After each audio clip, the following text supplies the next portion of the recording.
Welcome to Season 6 of the Excel Still More podcast. I am your host, Chris Emerson, and I am here to encourage you in your walk with the Lord, and I'm glad you've joined.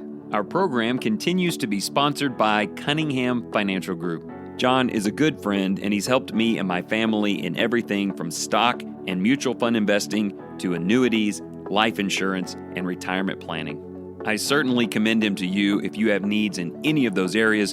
You can reach him at 205-326-7364. Thank you again for your ongoing encouragement and support. Let's get started. Hey, welcome back. Thanks for listening in today. I'm pretty excited about a journey that I hope you and I can go on together that will take 2 episodes to cover. I will set up everything to start out today, and we will go through half of a particular list. Next week, we'll pick it back up and finish it out. This list comes from the mind and experiences of a friend of mine. His name is Wilson Adams. He is a gospel preacher, just a really great guy.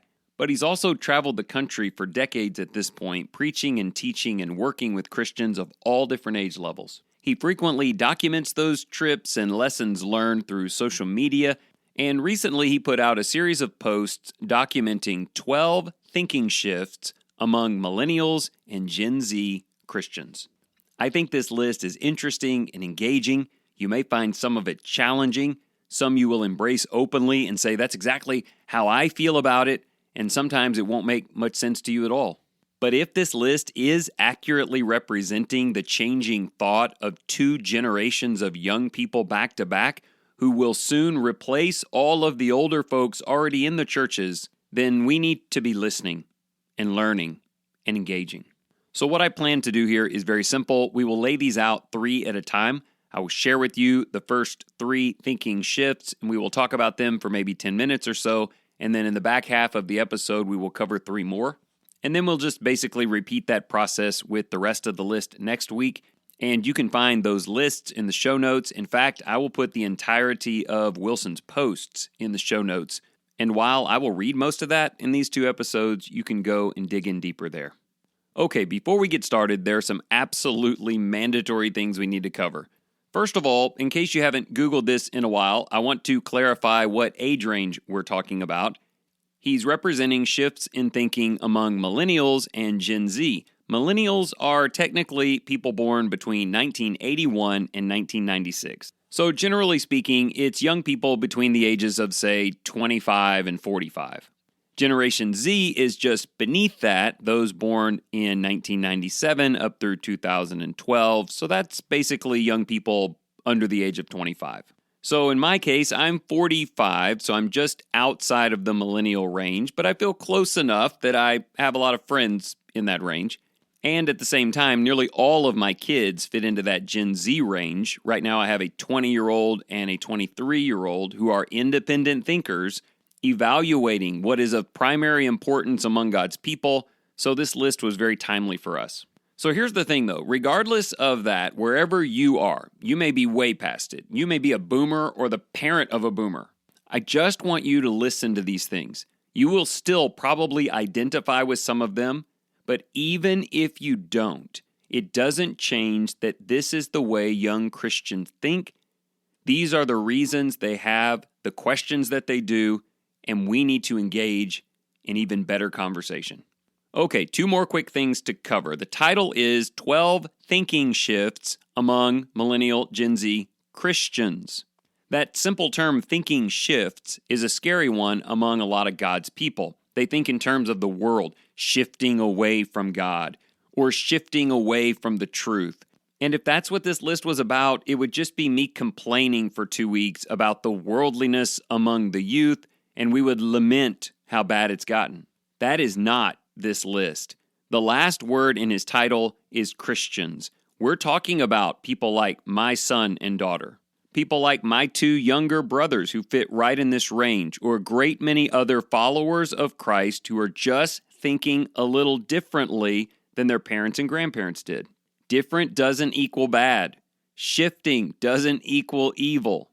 In fact, it could be very productive if we're willing to talk it through and, of course, as always, take everything to God in prayer and back to the Scripture.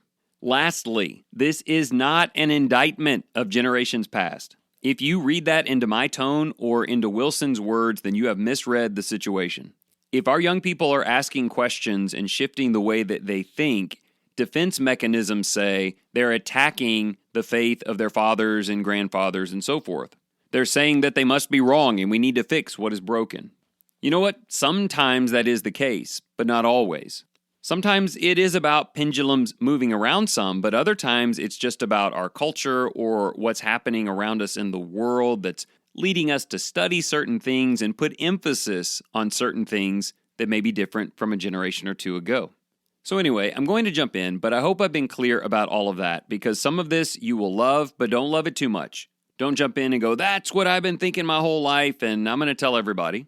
And if you really loathe some of these points, don't loathe it too much. Don't immediately react with negativity and anger.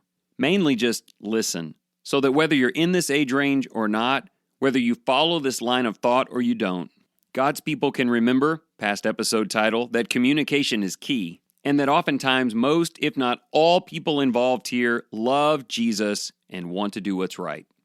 Okay, so Wilson opens up by saying this. Cultural thinking changes aren't just coming, they're here.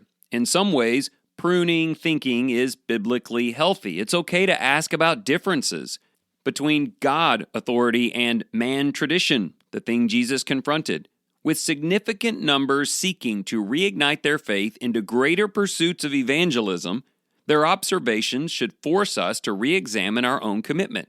And then he says, clarity. Each may not fit all situations, but represent general shifts. The first three shifts on the list are these: shallow to deep, public to private, and going through the motions religion to relationship. So let's start by reading this first paragraph and I'll share a few thoughts. Number 1, a shift from shallow to deep. There's a move toward more meaningful relationships and fellowship than shallow and surface level. Sadly, sometimes we fail to know the names of those with whom we worship, much less the areas needing prayer or time and sacrifices to meet their needs. Hi, how are you? Fine, can be the extent of connection. Younger generations have a deeper stirring. The same applies to a shift from shallow teaching to more depth. Millennials ask 2 questions. So and so what? So is looking for more information, digging deeper into understanding, and so what is the application of that information. They want both. Okay, so how does that first one hit you? Shallow to deep, made in 2 ways. First of all, real depth in relationships. Not just go to church, shake a few hands, maybe pray for someone during the week, and repeat over and over again. They want and value deep connections and relationships. They want to know people's names, but more than that, they want to be able to share some things about themselves and their lives and to know things about others. Now, just on that social side, I want to toss in a couple of observations of my own. This doesn't mean they don't want to attend a church with a lot of people. It doesn't mean you have to go small in terms of assembly. But it does mean that larger assemblies are presented with even more of a challenge. The idea of feeling unvaluable or getting lost in the crowd is a real issue. But if we're being super honest about this, it doesn't matter the size of the church. There could be 30 people at that assembly, and it could still feel like we just kind of go through the motions and make church a small part of our lives. In the New Testament, Christians were connected. They met in the temple courtyard for worship, and then they spent their week house to house and also out in the world, shining and spreading the gospel. So what I'm saying is, I don't think we need a bunch of small house churches where people can really know each other. On the contrary, I kind of feel like if your congregation has a lot of people of varied ages, it just means that there are an incredible number of opportunities to make meaningful connections. I also can tell you that younger people are not saying we just want to spend more time with people our age and really deepen that. I can speak for my 2 older kids, Luke, age 20, and Hannah, 23. Some of their best, strongest relationships at our church are with people a generation or more older than them.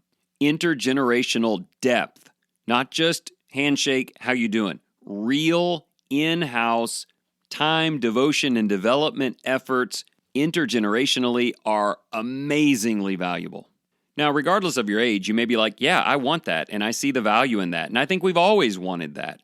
But what's being noted here among young Christians, faithful believers age 15 to 45, is that they are craving it and demanding it. And I believe they have a right to do that.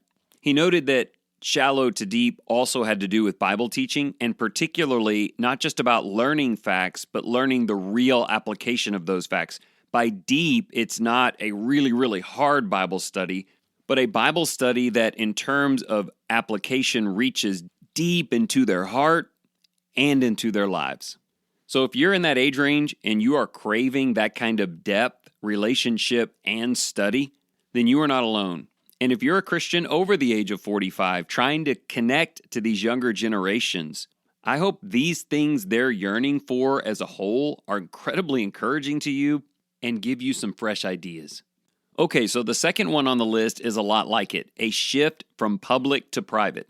A church building can be incredibly public with hundreds gathering, yet offer a lack of intimacy and depth of relationships.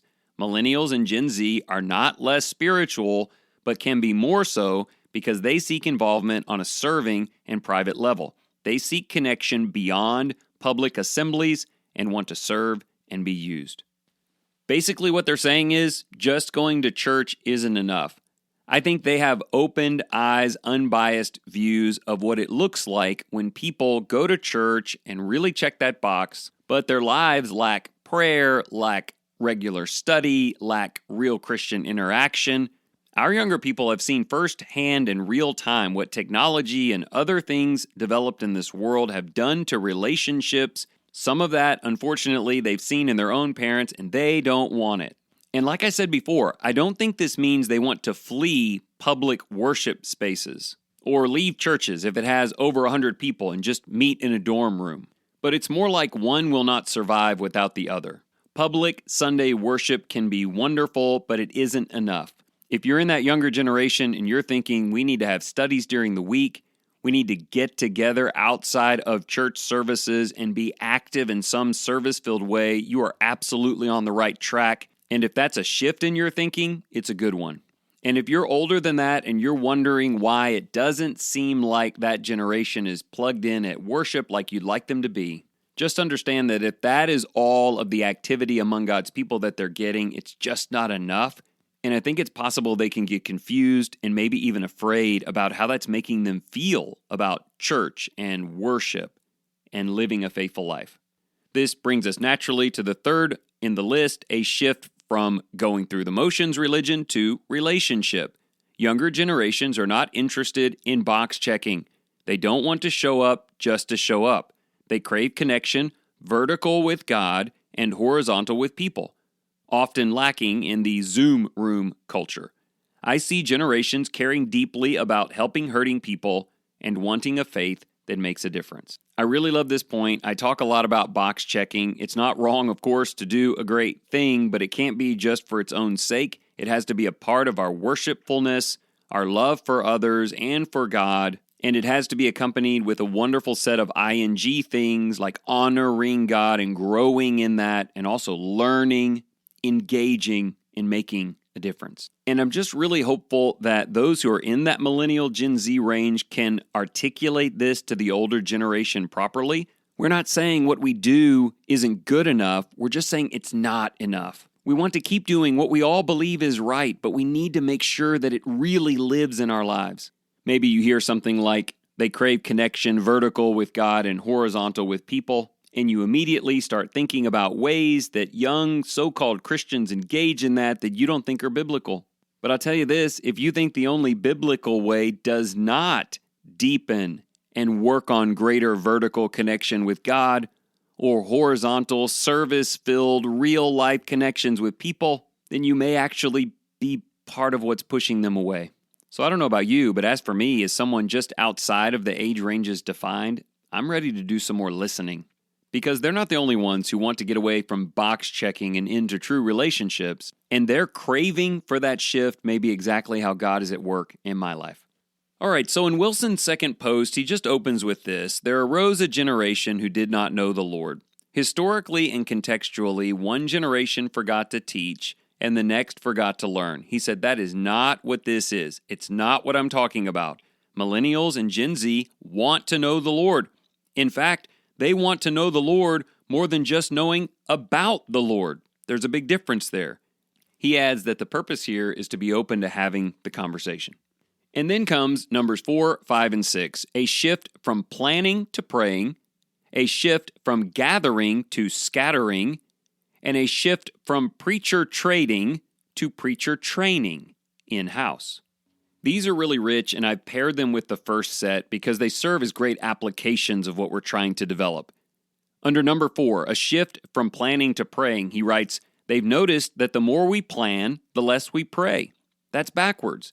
We need to pray more and plan less. He adds, yes, some vision planning is good. We need to plan, but leave room for God to lead the way. As numbers shrink, that's just a reality, Millennials and Gen Z are reminding us to shift from less reliance on self to more reliance on Him.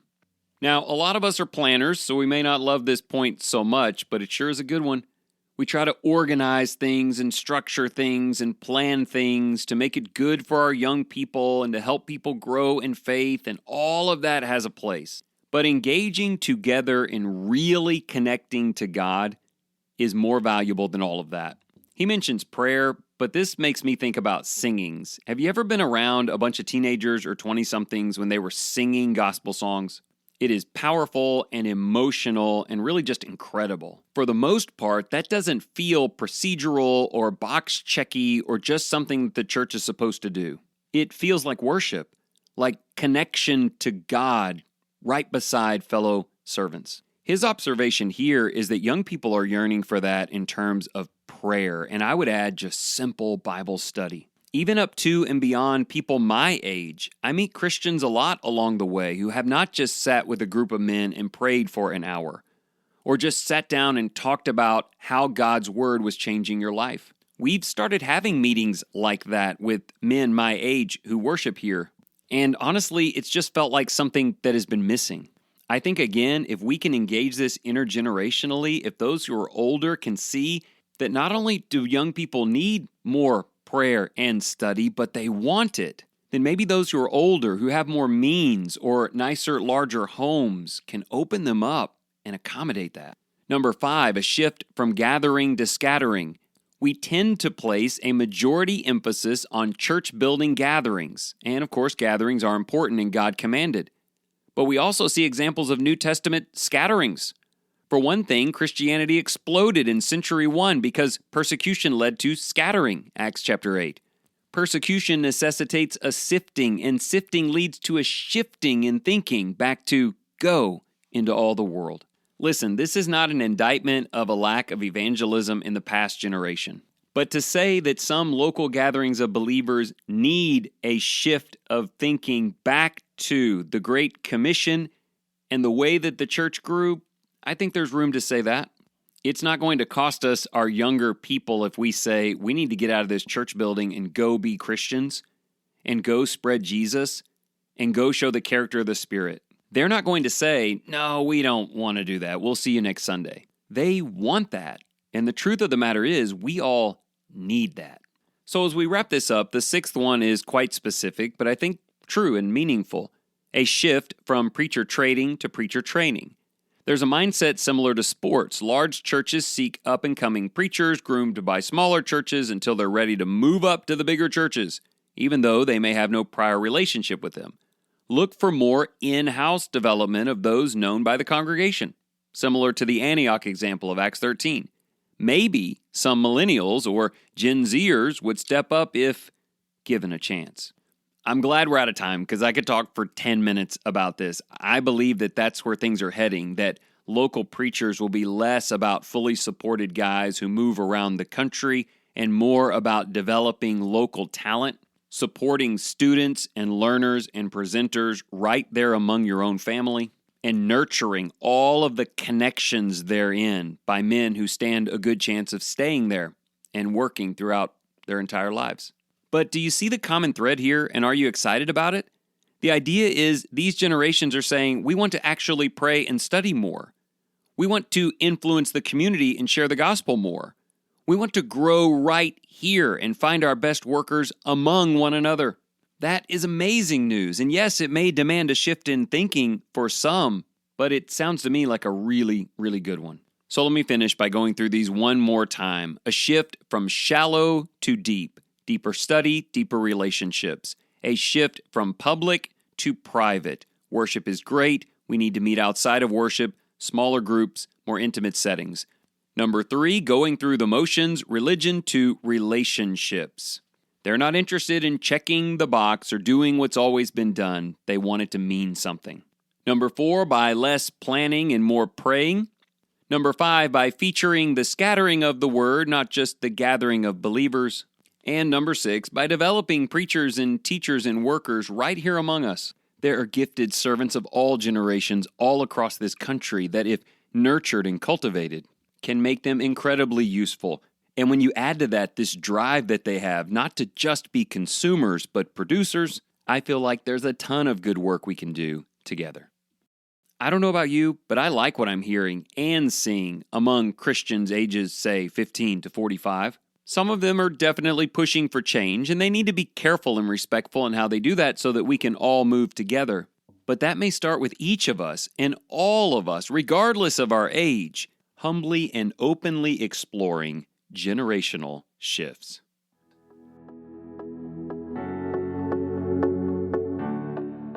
Thank you so much for listening in today. If you enjoyed this program, will you share it with someone you care about? One thing I've learned over the years is the best way for the program to grow is for friends to tell people how valuable it's been for them. Speaking of friends, let me once again commend you to give John Cunningham a call. He and his team have a wide variety of tools to help you use your present budget and life to build towards a more secure and hopeful financial future. Once again, you can reach him at 205-326-7364. And always remember, whatever you choose to do today in the name of the Lord Jesus Christ, excel still more.